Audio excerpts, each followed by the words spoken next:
Anyone else? No? Well, I'll just quickly say something.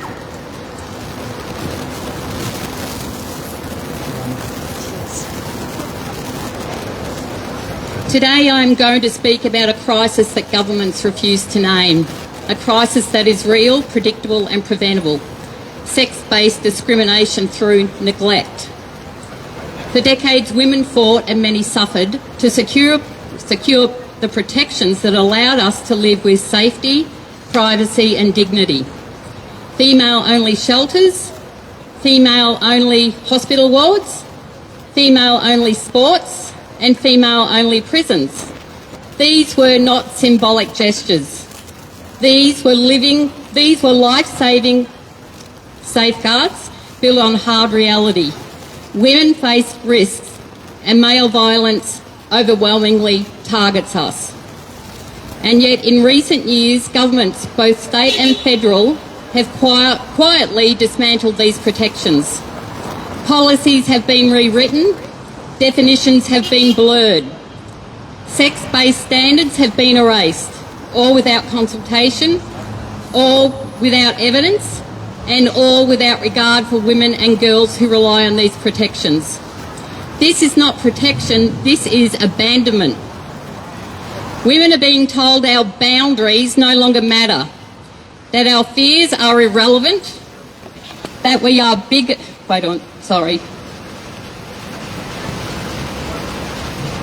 Women are being told our boundaries no longer matter, that our fears are irrelevant, that we are bigots if we dare express discomfort in spaces we fought so hard to secure.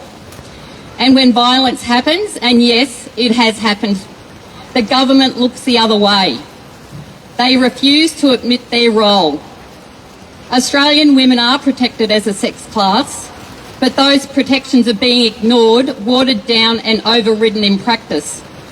Policies now insist that any male who identifies as a woman must be treated exactly the same as biological women, even in the most vulnerable of spaces. These men have been given the legal protections of a woman. They're men, they're not women. This is not equality, this is state-sanctioned neglect. This is political convenience over human safety.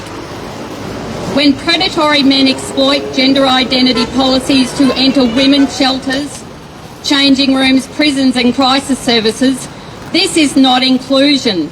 This is a catastrophic failure of safeguarding.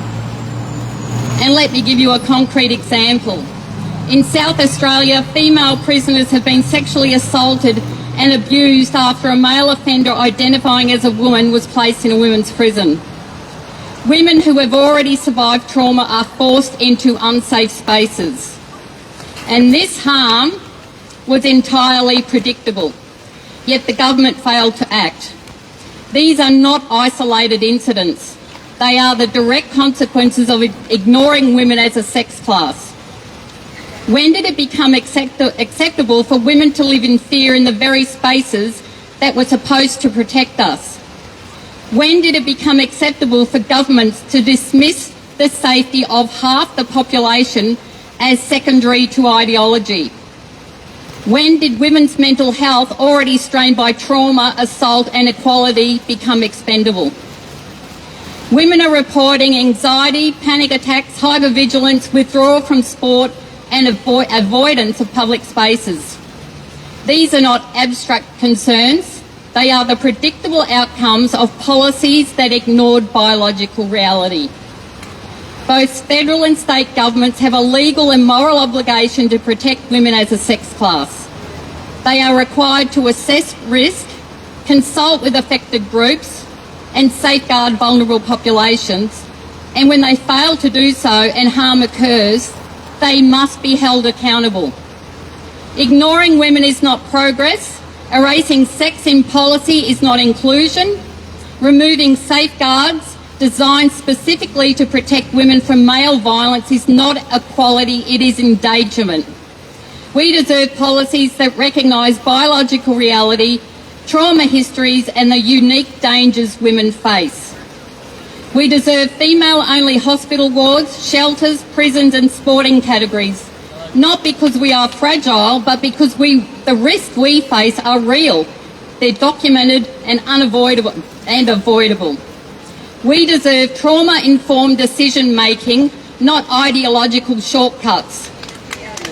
And we deserve a government that sees women not as an inconvenience, not as a political footnote, but as a protected class whose safety cannot be traded away. Women are calling, there's men calling as well, on governments to restore the Sex Discrimination Act to its original purpose, sex-based safeguarding, to listen to women, and they must be accountable for harm inflicted by policy decisions. They can't just do this to us and then sneak away after their term in politics ends. They have to be made accountable. We have a right to safety, we have a right to dignity, we have a right to be heard, and we will not stay silent while governments gamble with our lives. Is there anyone else that would like to speak? No? Narissa?